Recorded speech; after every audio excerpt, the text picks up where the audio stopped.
mga ka-trending, welcome back to ZK Trend. Spotted na nga sina Donnie at Belle na dumating sa venue para nga sa Star Magical Christmas ng ABS-CBN.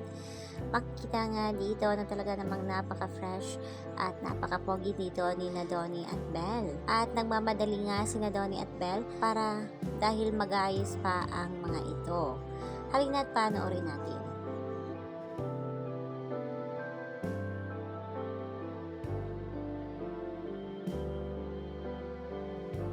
Bye po. Una na po. Mag-aayos pa ako for the moment.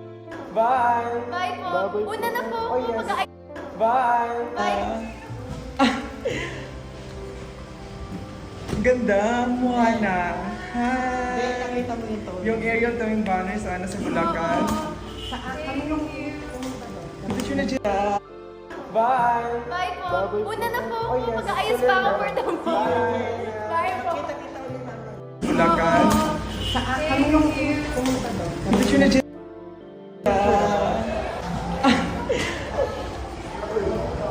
Ganda, mukha na. Hi! Nakita mo ito. Yung aerial towing banner sana sa Bulacan. Saan? Kami Samantala, update naman tayo ngayon sa pinagawang artwork nga ng Titas of Don Bella na sa Session Road ng Baguio. Natapos na nga ang mga ito at talaga namang wow na wow ang lahat sa kinalabasan nga ng nasabing artwork.